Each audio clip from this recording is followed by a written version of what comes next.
All right, so let's come into a seated position and take a moment to arrange your legs so that you're crossing at the mid shins. You are feeling elevated and supported, your hips and knees especially. And really find the centers of each sitting bone.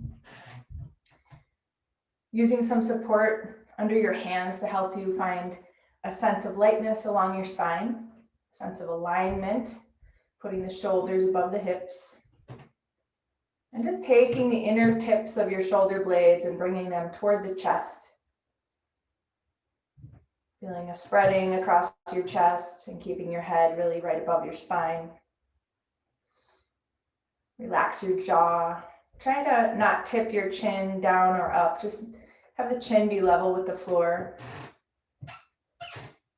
And then see if you can move your hands together in front of your heart and close your eyes.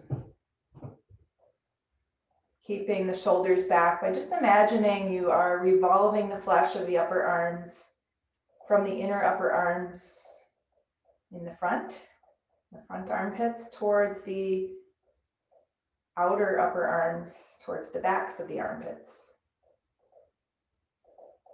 And as you feel like you're growing taller, keep your gaze pointed down and your awareness really in the parts of you that are connected with props or floor.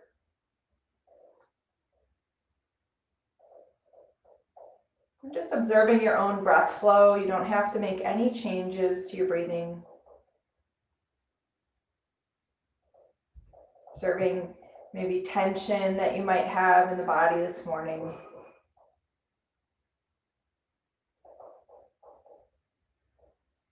Observing the busyness of the mind.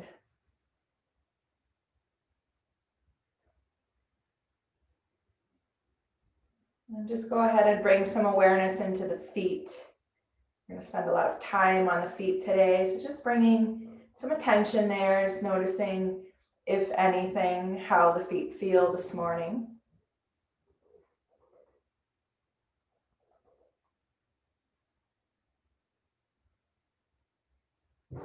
And as you feel ready, bowing toward the heart, as you keep the chest lifted and spread.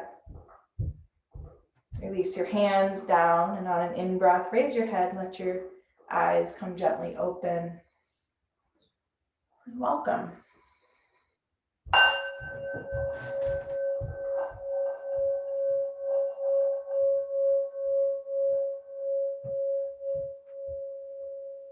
So I'm going to take you guys into child's pose just to start to kind of initiate the asana practice.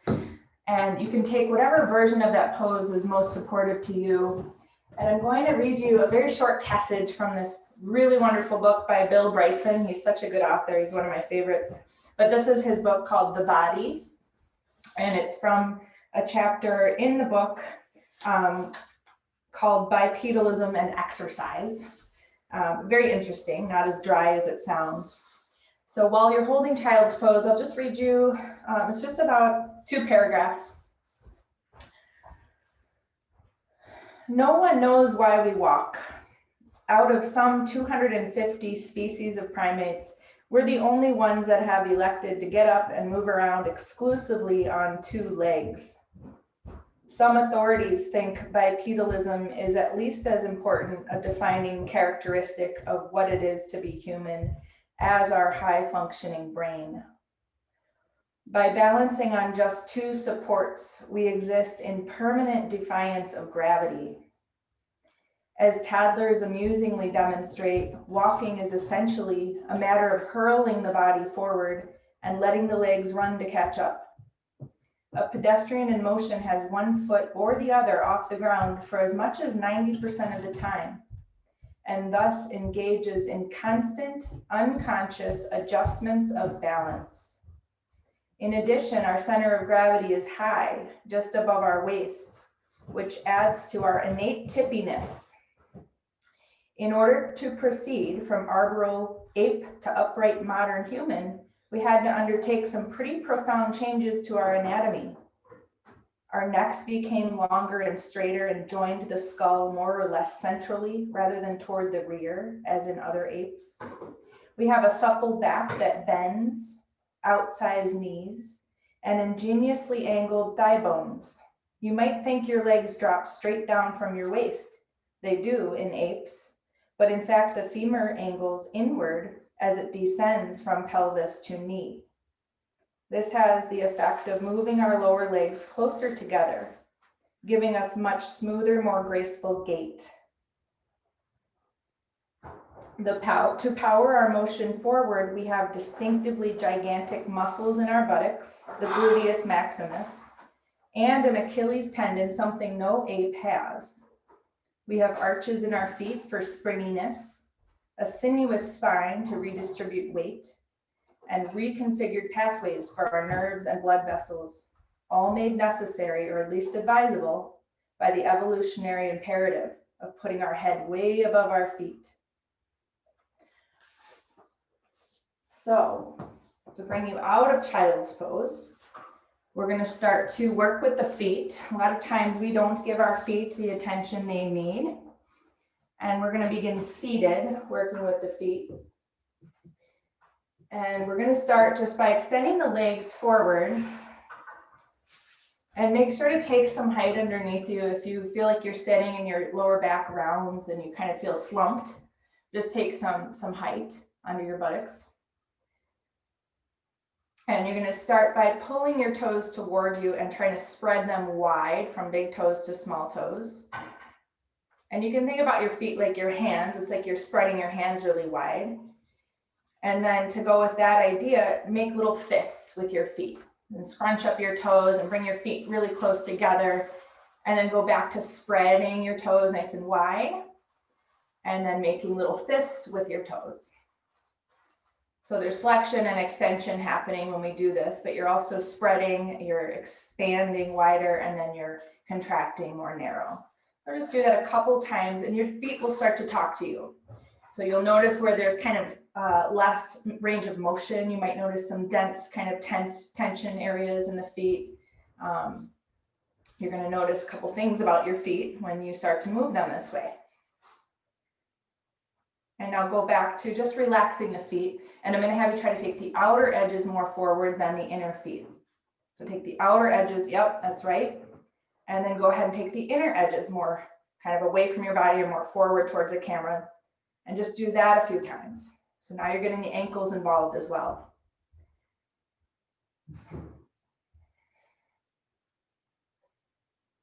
Good. And now this is a tricky one. It's just kind of to show you that we don't have as much precision in the feet as we could. So go ahead and relax the feet again and see if you can just take the pinky toes, and then we'll call it the ring toe, middle toe, index toe, big toe. Those are probably not the real names for the toes. I'm using the finger names, but just see if you can articulate each individual toe. Big toes, second toes, third toes, fourth toes, fifth toes. So you might see that that's really challenging and they kind of all move together, but we're bringing awareness to our toes, which is kind of the idea. And that does improve over time and with practice. Now go ahead and bend one leg. You can take the other leg and just kind of cross it above the knee and do a couple ankle rotations.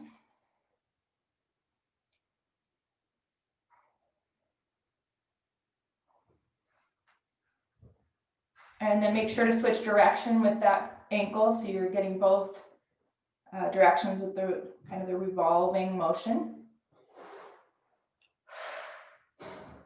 And then come to the other side. So you can prop. You don't have to prop super high. If it feels better to keep your not moving ankle with a straight leg, you can do that. But we're just trying to get that foot off the floor so you have clearance to move here.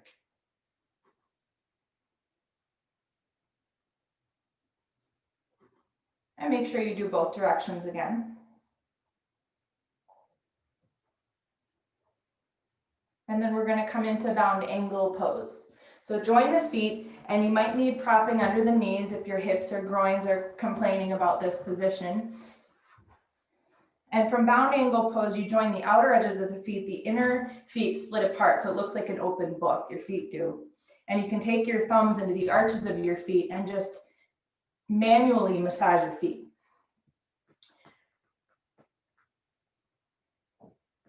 So I've been breaking in new boots and my feet are very tense, which is part of the reason I was inspired to teach standing practice week with a foot emphasis, because the feet really do inspire the entire body with the way they feel. If the feet are tense, the whole posture will feel tense.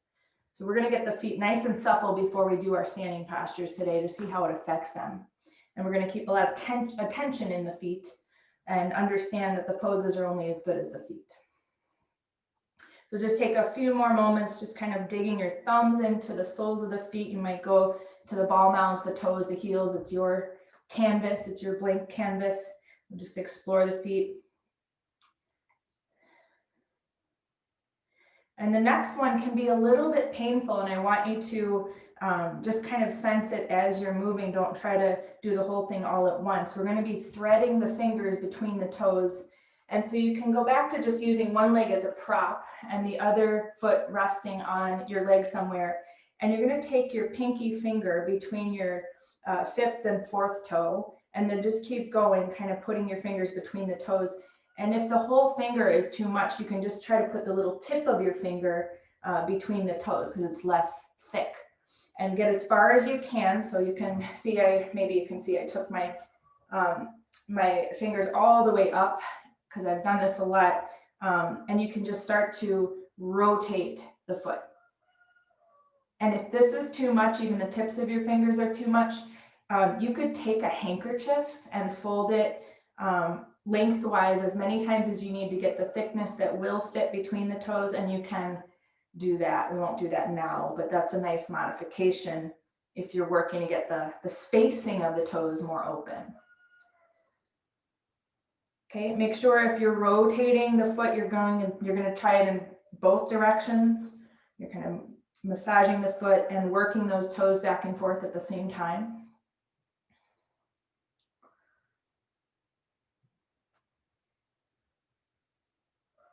A lot of our shoes are very narrow toe boxes, and so we get really scrunched up with the toes. And as yogis, we really want to see that the front feet are broad and that they're really supple. So you can switch sides now, because that capitalizes on the surface area we have on the floor.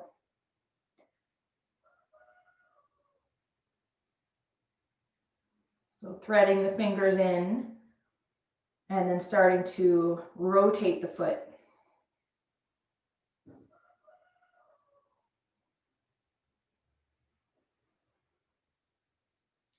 Take a little bit more time.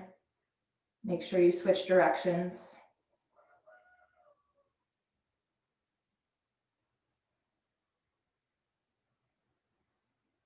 All right. And go ahead and release that. I'm going to take you into toes pose. It's called broken toes pose, but I usually don't include the broken part just because it's a terrible name. And I don't want you to feel like your toes are breaking. That's actually kind of not going to get us very far if we take on too much too soon. So from your table pose, curl your toes underneath, and you'll notice the big toe touches and probably the small toe doesn't. It just kind of dangles there. So bring some awareness into the small toe extending towards your hands, just like the big toes are. And now you're going to kind of scooch your knees closer to your feet. So kind of pick up each knee and just kind of move it toward the feet without the feet moving. So you're kind of compacting yourself, and then start to move your hands towards your knees. And you're going to start to take more weight into the feet. So you're shifting your weight back into your feet. So we talk about all the time, the body's very clever. It sneaks out of deeper sensation sometimes. One way we do that here is we roll out. So if you're not feeling much, pull your heels together and you'll feel something. If it's too much, then roll out a little bit to relieve some of that intensity. So sometimes people can come up. I'm going to do it really quick to show you, but for me today, not a good idea, but you can come up if your feet allow it. But like I said, my feet are really tense right now because I'm breaking in some boots. So for me, this one is very much okay to be on my hands still. So take a few deep breaths. This one is really good for plantar fasciitis. It's relieving the plantar fascia of the sole of the foot. And just give it a few more breaths.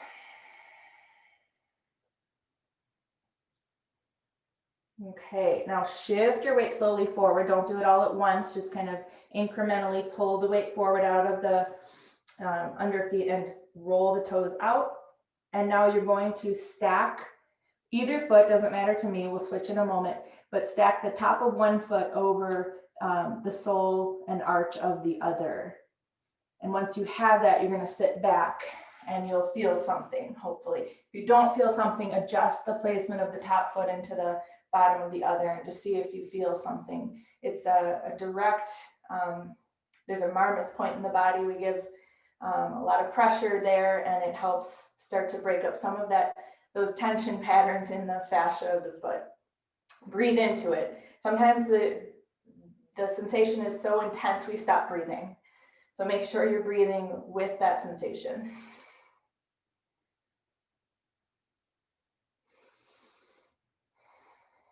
And now go ahead and sit forward just to switch out.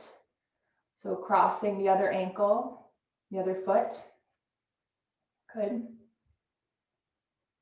Getting the highest part of the top of the foot into the arch of the bottom foot. It should feel like you have a little acorn trapped there. That's a good sign. We're getting that direct contact, that pressure. And breathe into it. Make sure you're breathing.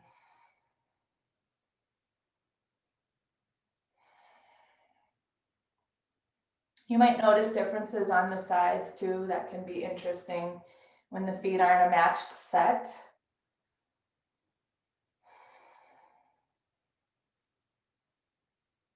Good.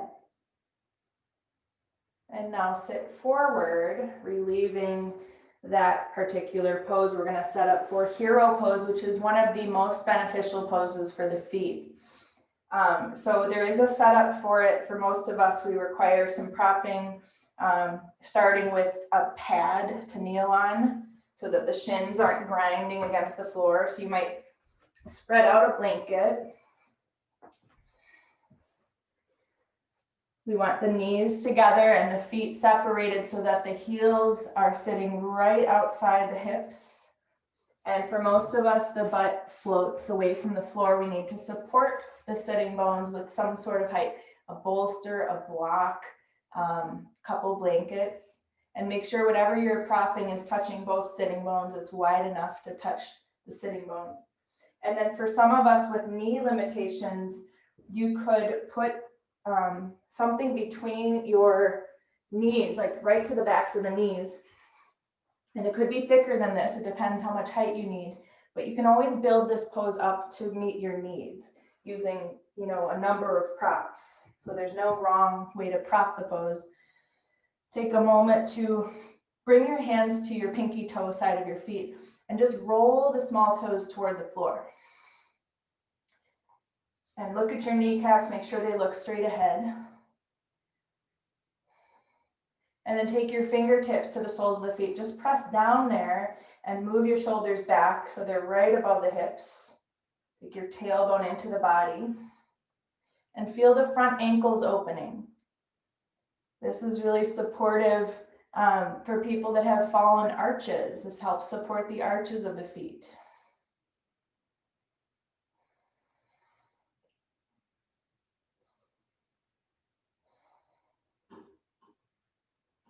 We're going to change this just a little bit. So if you have enough going on right here, you can just stay here, but we can increase the stretch to the front ankles and tops of the feet and the arches of the feet if we elevate the toes. So if you have additional props that you can use and you're ready for a little bit more, you can sit forward enough that you can get your toes elevated. And with the toes elevated, you're going to feel the front ankles really waking up. You're going to feel even more support to the arches of the feet. But just make sure you come back into alignment and you're breathing into sensation. If we're overwhelmed and we stop breathing, we don't get very far. Think about your breath combing through tension. It's a nice image, the breath combing through the tension.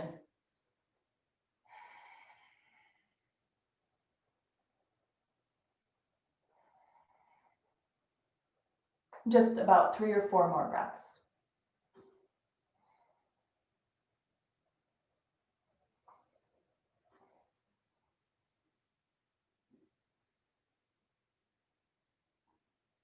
If you did elevate your toes, just sit forward enough that you can kind of easily remove the prop that's elevating them. You can put that aside. And we're going to come into downward dog, which is a great way to leave hero pose because it helps us extend those knees. And you have to kind of take a moment to put your things aside. All the things you have on your mat, you can put aside. Make sure you see your knees are opened up hip distance wide. Curl your toes underneath. Remember that small toe. Give it some purpose, even if it's just dangling there. Draw it towards the hands. And on an exhale, extend your legs. But keep your heels really lifted at first. And something to notice with this pose is, do you have tendency to roll in or roll out? In other words, is your big toe taking on more weight than the small toe, or is your small toe taking on more weight than your big toe? Some of us have small toes that it looks like the pinky nail is facing out to the side rather than up. So that's a clue that you tend to roll out. So you can even look at your feet if you're having trouble sensing the weight.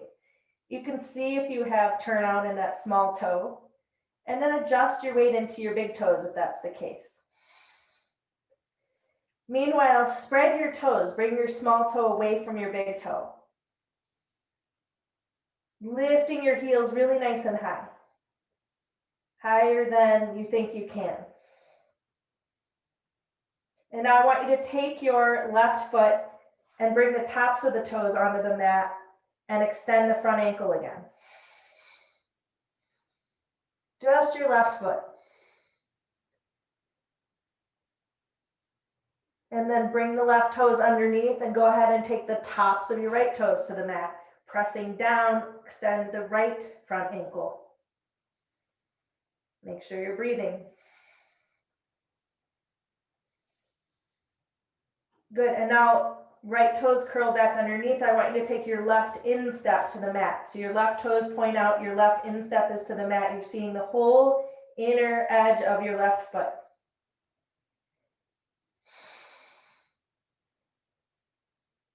And now do the same on your right. So you're going to put your left toes back where they go for downward dog. You're going to take your right instep to the mat. So let the heel touch down or bring the heel toward the floor. Your right toes point to the right.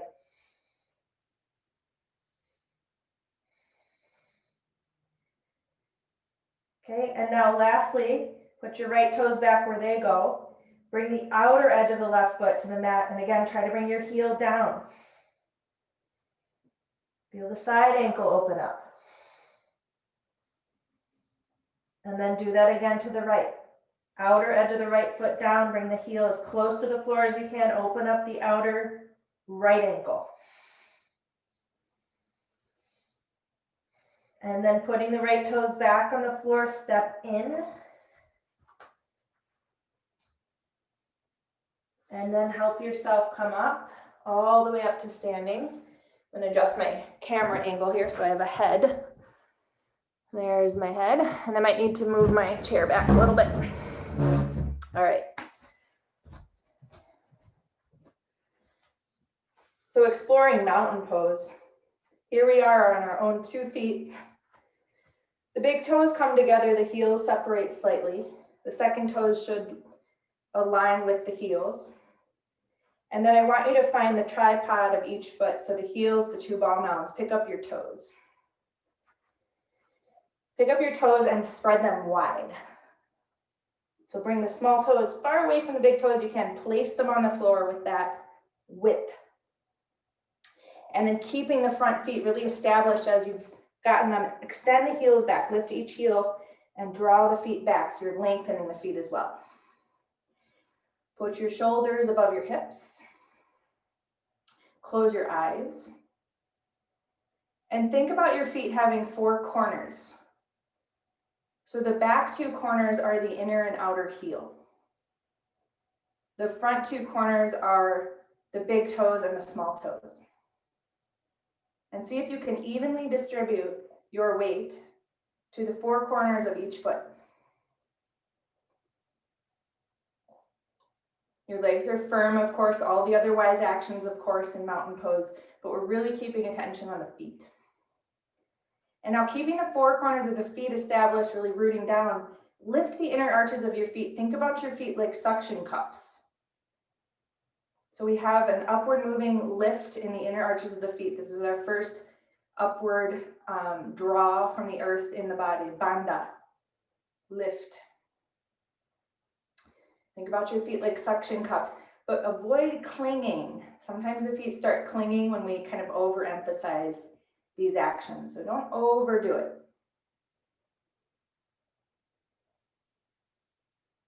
Good.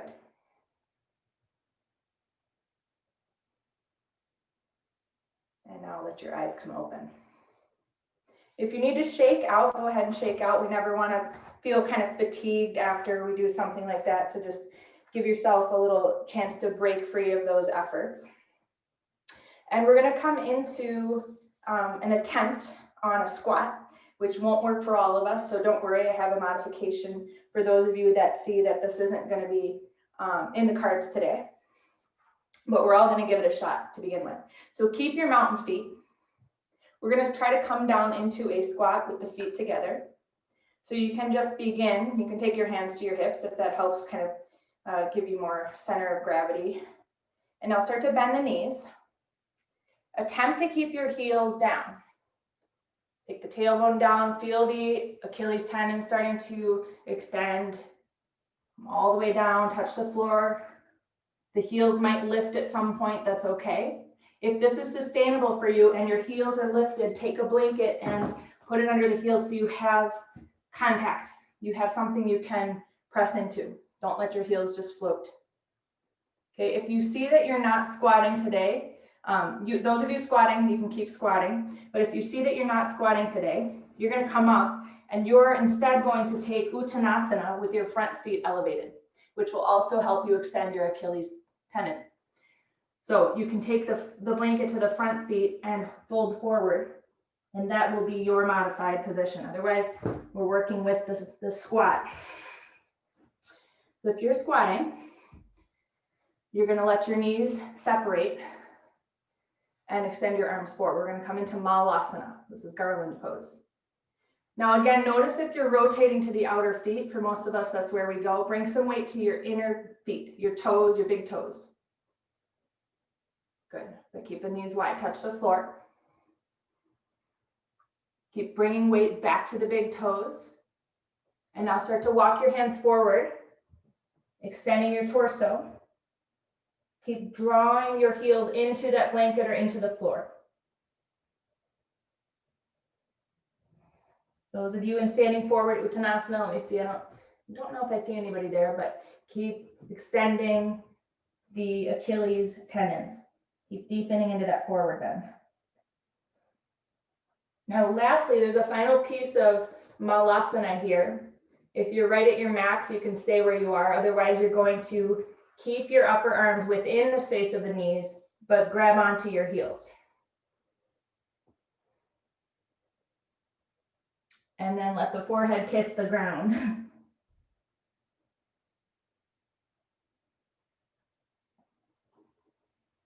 And as far as you took the pose, start to reverse the steps. If the forehead came down, lift the head. If you grabbed your heels, come back to reaching out in front of you. And on an inhale, we're going to zip the knees together and raise the arms. Good. And now see if you can come up. You might take your hands back to your hips. You're going to help yourself come back up. If you're elevated on a blanket, step off the blanket. If you're in Uttanasana, come back to standing upright. Come back to mountain pose. Close your eyes.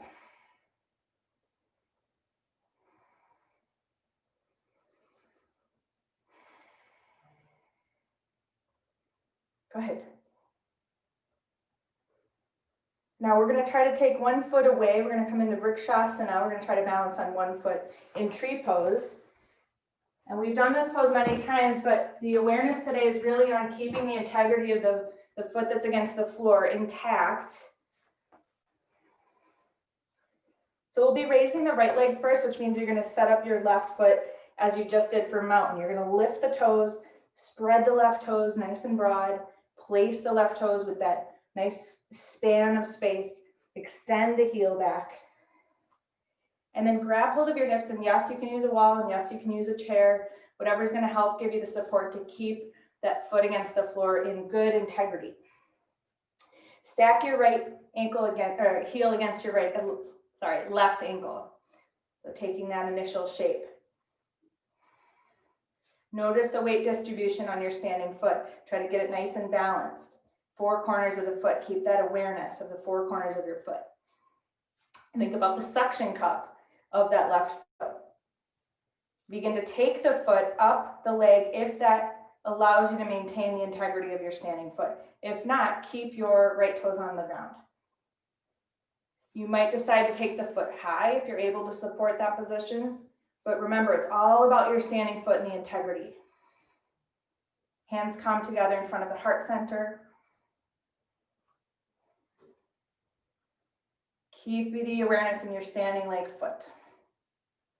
Maybe the arms extend up. Fully extend the arms if they go up, squeezing the arms against the sides of the head, extending through the fingertips. Keep moving that left outer hip bone in. Keep rolling that right buttock under, extending the right knee out and back. Good. And as far as you took the steps, start to reverse them backwards. Yes, reverse them backwards is redundant. Help the right leg down and shake out your left leg.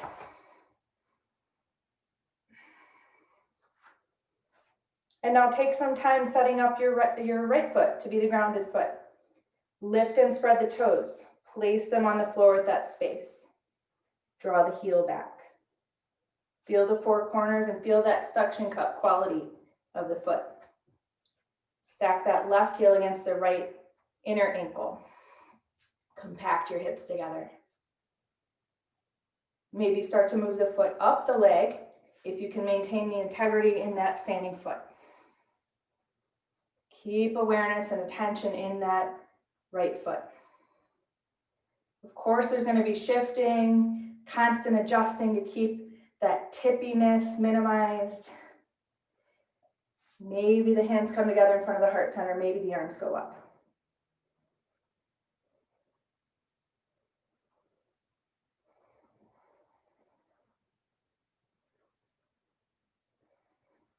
Good.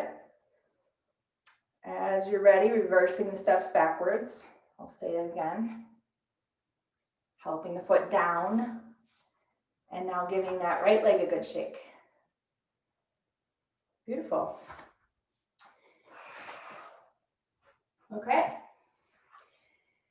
So I'm going to have a step out to set up for triangle pose. And I want you to just come into the general shape right away. So you're going to turn your right toes out, your left toes in. Make sure you see the intersection of the right heel to the left arch. Steer your torso away from the right leg so your hip points and shoulders are towards the broad side of the mat. And now just kind of feel what happens in your right foot.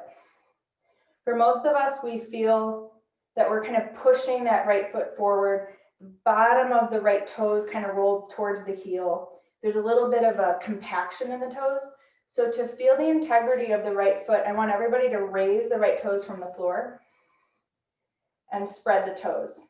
And you're going to keep the right toes lifted. Engage the tripod of the foot, the two ball mounds and the heel. Lift the inner arch of the foot. And with the front toes elevated, it really sends our weight into our back leg, and it really engages the femur head into the hip socket. So it gives us a lot of stability. But it also prevents those toes from scrunching. I want you to really feel those right toes extending out towards the end of your mat. Good, take your arms out. And on an exhale, you're going to use your own leg for support today. Grab your thigh somewhere, stack your top arm, and keep the attention in the feet. Your right toes still lifted from the floor, extending through the toe tips towards the end of your mat. The crown of the head is representative of the line of the spine. You're not dropping the crown. You're rolling the right buttock under. You're keeping the outer left foot drawing down, and you're lifting the inner suction cup arch of that left foot. Good. Inhale up. Take hold of your hips. Switch out your feet. You can pivot.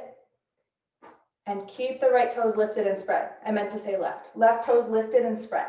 They're not going to touch down. Shifting weight into your right back heel. Good save there, Sarah. Turning your torso to face away from that left foot, so you're squaring towards the broad end of the mat. Extend your arms. Keep those toes lifted. Exhale. Lengthen to the left. Take hold of your own leg for support. Stack the top arm. Keep attention on your feet. Reaching those left toe tips way out to the left. If they were down, the flesh of the underside of the toes might be rolling toward the heel. In this scenario, they don't do that. So it's teaching the feet wise actions. Roll that left buttock under. Check in with your right foot. Did you collapse the arch? Did you uproot the outer edge? Draw the outer edge of the right foot down. Lift the inner arch. Wonderful. Inhale yourself up.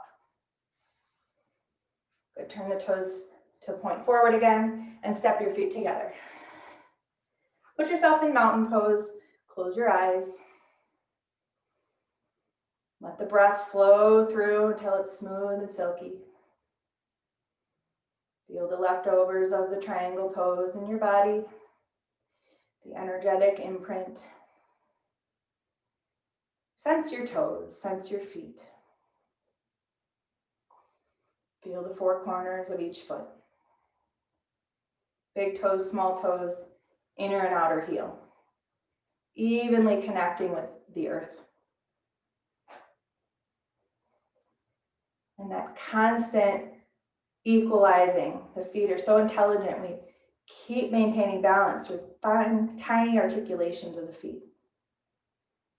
And the feet are much more intelligent and able to do this when they're supple. Good. So we'll take another standing pose and just kind of feel the feet. We're going to come into warrior two with the same concept. The toes are going to stay lifted. So you can separate your feet. We're going to start with the right side again. It's the same setup with the feet, turning the right toes out, the left toes in, but this time the right knee comes above the right ankle. And you're going to keep the right toes off the floor. Floor is lava. You can think about right toes can't touch the floor. So keep them lifted, which helps you engage the ball mounds down. Good. Turn your torso away from that right side. Extend your right arm. Extend both arms, I meant to say. Good. Reaching those right toes out, lifting the inner arch of your feet. And with those right toes lifted, it helps you keep an anchored left heel, an anchored outer left foot. Turn and face your right fingertips, but keep attention in your left arm.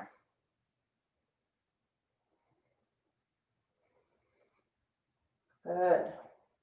On an inhale, push the floor away to extend the right leg. You can bring your hands onto your hips as you switch the feet over to the left. Left toes will point out. Make sure the right toes turn in slightly. You have that intersection of heel to arch. Lifting those left toes. Take the left knee above the left ankle. We're trying to create as much of a horizontal thigh bone as we can, which means you might need to adjust the spacing between the feet. Torso is turning away from the left leg. Arms extend. Keep your left toes lifted and keep rolling the outer right foot back to the floor. Feel the four corners of your right foot. Notice if you're balancing the four corners of the left foot. And because we have the toes lifted from the floor, you're playing with the ball mounds of the left foot as far as testing balance because we don't have the toes to tell us. So the ball mound should feel even on the left foot. Gaze is over the left fingertips. Breathe. Go ahead and push into the floor through that left foot, straighten the left leg. Take your hands to your hips and turn the toes forward again. Go ahead and join the feet. Good. Close the eyes. Come back into mountain pose.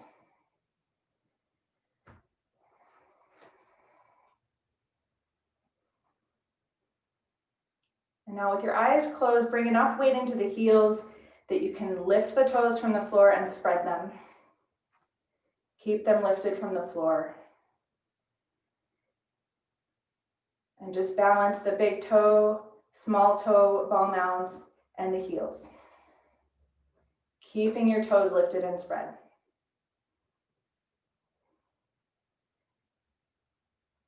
Thinking about the arch of the femur bones, not a straight bone.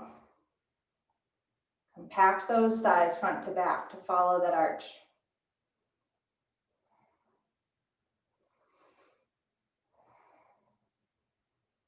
And relax the toes down without changing anything else.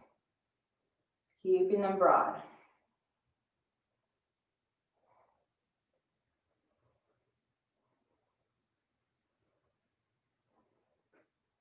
Good. Go ahead and lift.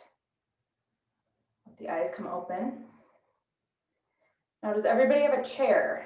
If you have a chair, I want you to grab it and put it in front of you.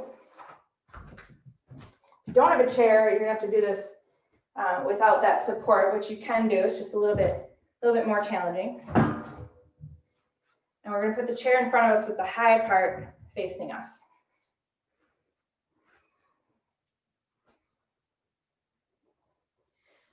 So yes, the feet are for balance. The feet do a lot for balance, but so does proprioception.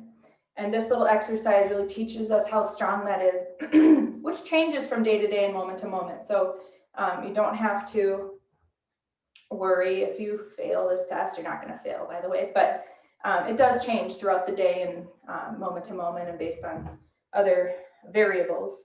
So you can start with your feet separated, hip distance. Be far away enough from the chair that you can extend your fingertips forward without the shoulders rounding forward, and you can touch that chair. And then bring your heels off the floor. Raise the heels. And again, watch for that rolling. We all have we favor the inner or outer feet. So try to be balanced on your big toe, small toe, ball mounds, and your big and small toes. Okay, now with eyes closed, go ahead and close your eyes. You're gonna just have one finger on each hand touching the chair now. And now taking one finger away. So now you just have one little finger, one finger touching the chair. So now here comes the test. What happens when you raise that finger from the chair? Don't worry, the bar is not going anywhere, so put the finger right back down if you need it. But this is how we kind of sense our way in space without the vision, and this helps strengthen the proprioception. So it's a good little one to do from time to time at home, because it's easy. We all have chairs.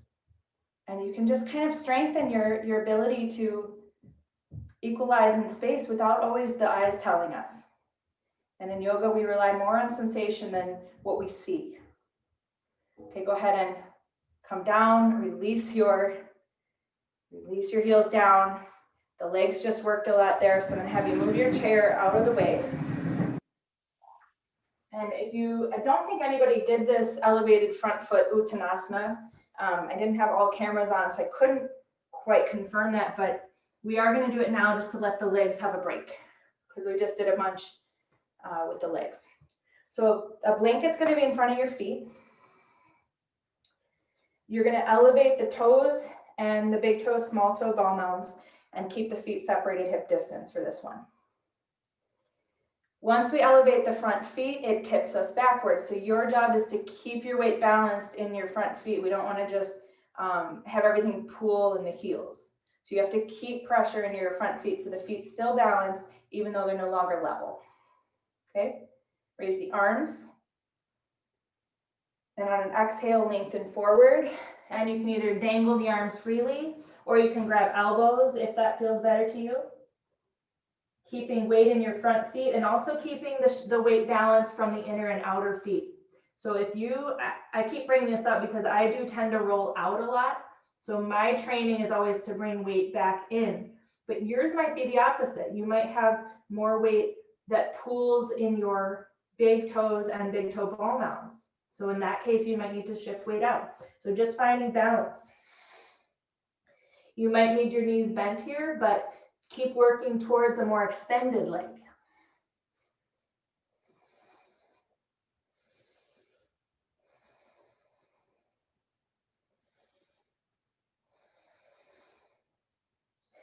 Try to see that your toes are in line with your heels.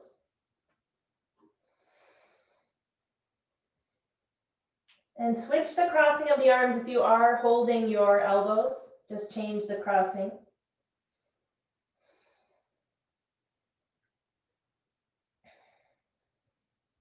And just a few more deep breaths.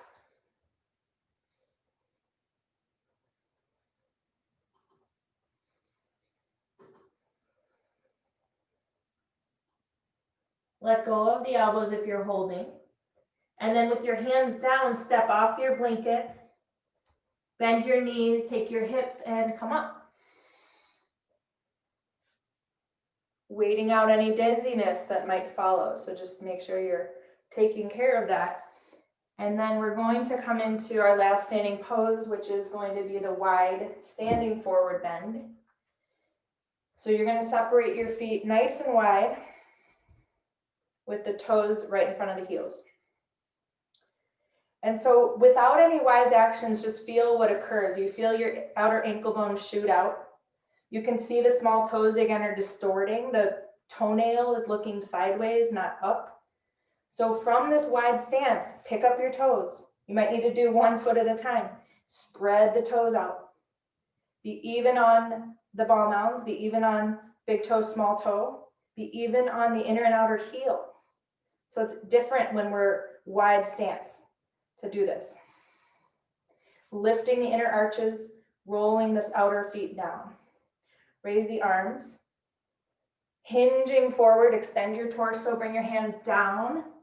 And you can always take blocks if the hands don't touch the floor easily. Walk the hands back as you're able to so the fingertips come into line with the toes eventually. But just keeping awareness on your feet. One way we can keep the weight from really rolling to the small toe is to suck the outer ankle bones in.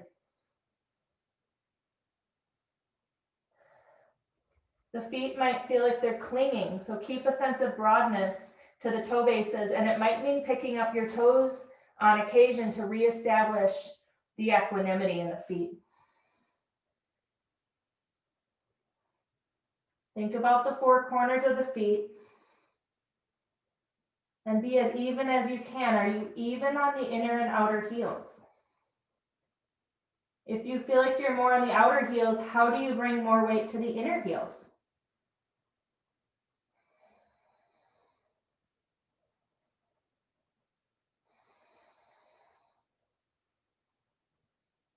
And go ahead and walk the hands forward. And as you look forward, you can start to heel and toe, walk your way into a narrower stance. And then one last time, bring yourself up. And again, waiting out any dizziness, if there is any. We're going to be moving on to our backs.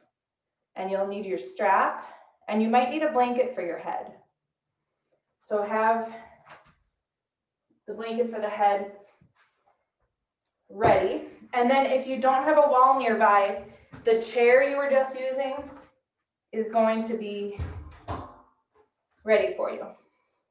So I'm going to use my chair because then I can still face you guys.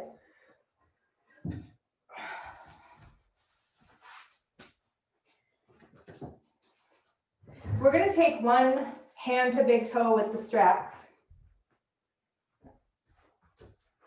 So you can start on your back. And the placement of the strap today is going to be closer to the ball mounds than to the heel.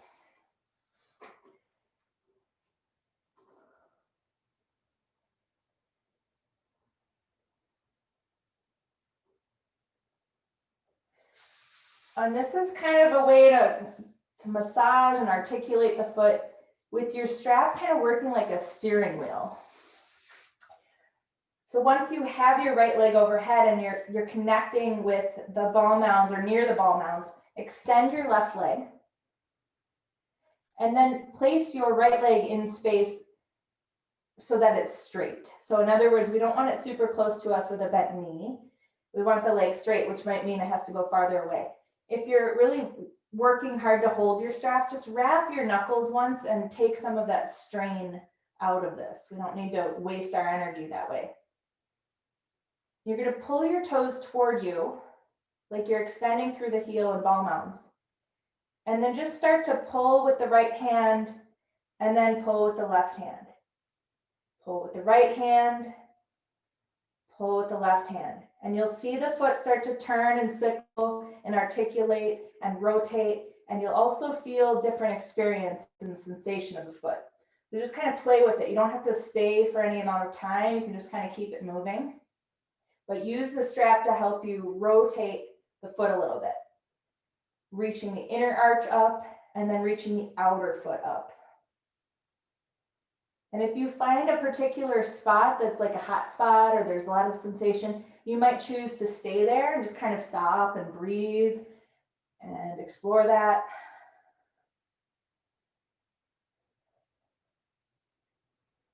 Foot tension really leads to leg tension. So some of us that have a lot of tension in the legs, we could work with it by addressing the feet a little bit more. You might notice your legs talking to you when you do this.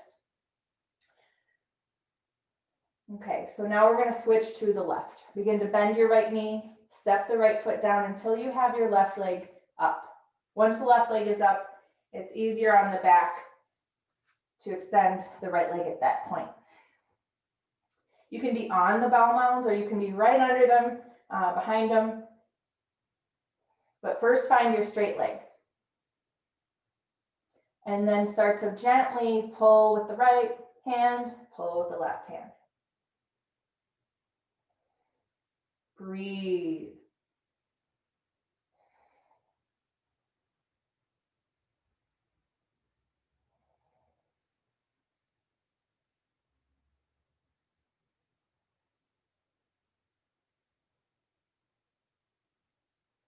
And just one more little twist to each side.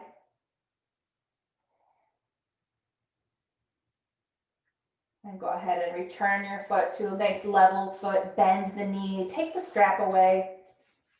You can step your foot down. And we're going to set up for the last pose before Shavasana, which is wonderful for getting the legs to experience a different orientation of gravity and the feet as well, of course. So the feet that are always kind of in the lowest point, we're going to put them up. We're going to come into legs up the wall pose. So if you don't have a wall nearby, you're going to use that chair. And you should elevate your sacrum and your hips just slightly with a blanket. And you can take the legs up the wall, completely straight up, or you can take your lower legs. My chair is a little far away, so I'm going to pull it in. But you can take your lower legs to the chair's feet.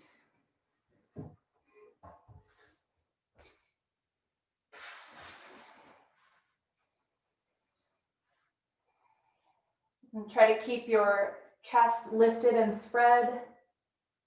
Your arms extended out to your sides, just like you'd be in Shavasana. So about 45 degrees from the shoulders to the wrists.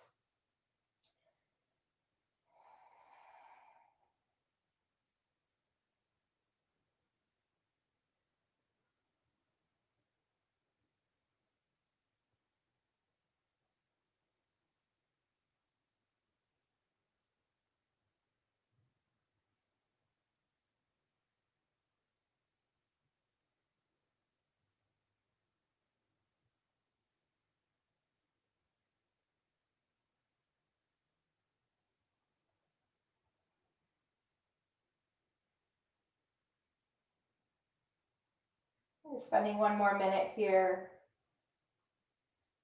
You don't have to do anything willfully at this point. Just observing the body, the sensation, the breath, the mind, the residuals, the awareness.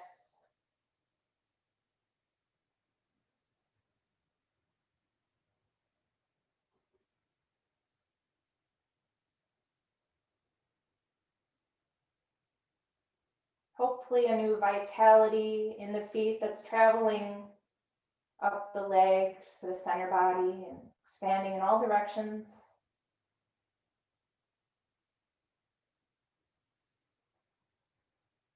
Maybe a dullness that you initially noted in the feet. You feel more lively in the feet now.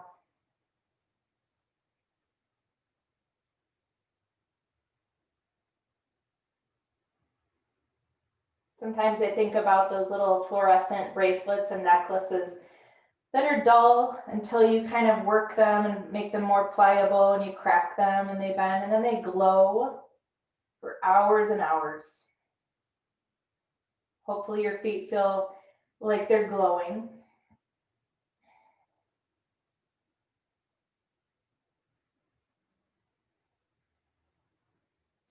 So we're going to leave the Viparita Karani. You can always stay in that pose for Shavasana. It's a completely appropriate pose for Shavasana as long as the body is settled.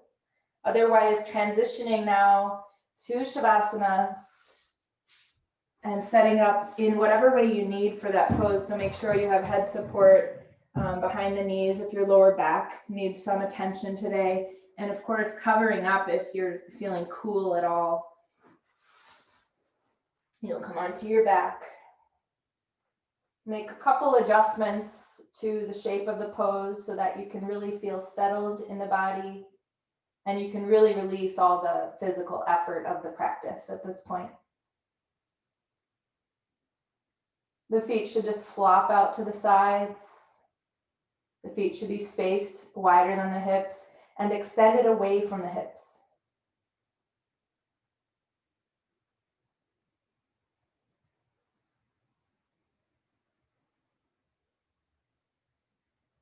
And with your eyes closed, pointing the gaze away from the brain toward your cheeks.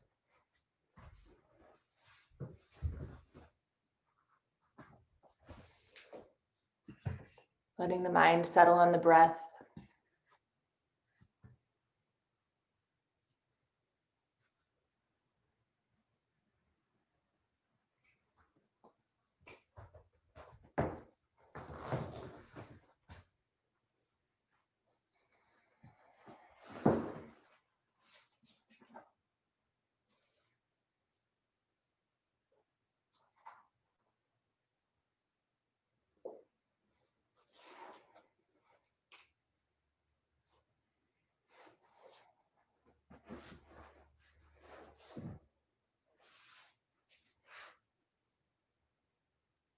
Every time you breathe in, just imagine you're gently drawing the breath from those feet, moving it toward the crown of the head.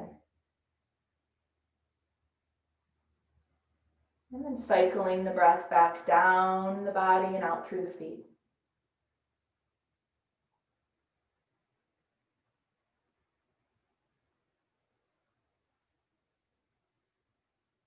Those inner arches of your feet, letting the breath enter right there as you breathe in.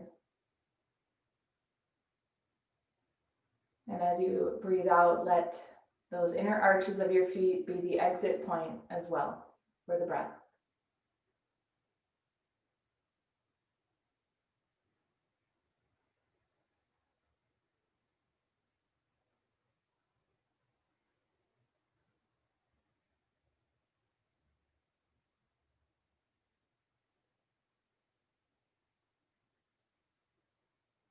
Just imagine your breath like a big, slow-moving wheel. As you breathe in and up the body, let that breath kind of dome over your front body. And as you breathe out and down the body, see a mirror image of that wheel beneath your body into the floor. So it's like a big wheel of breath.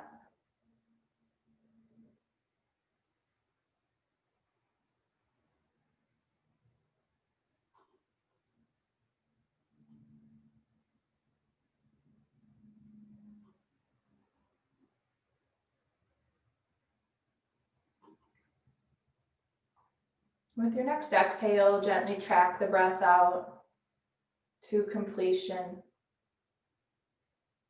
Maybe landing on a little pause after that breath before you breathe in. And then just observing your natural breath flow for a few more moments.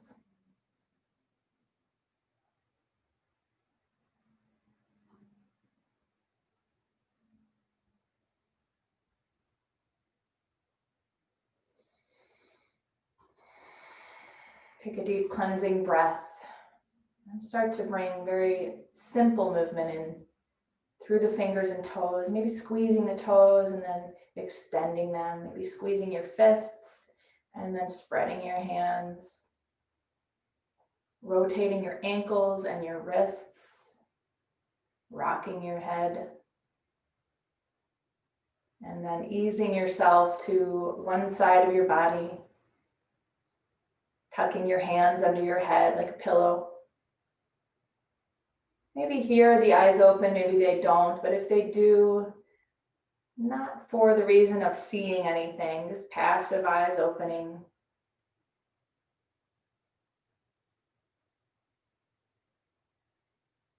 And then using those hands under your head, you're going to take them to the floor and press down and help yourself up to seated.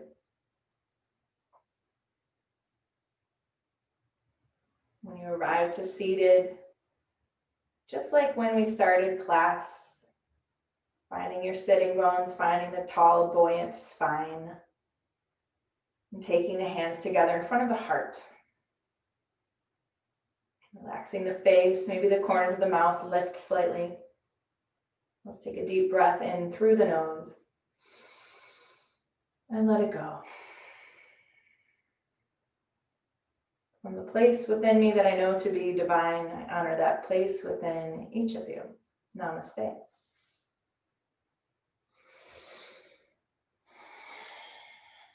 All right.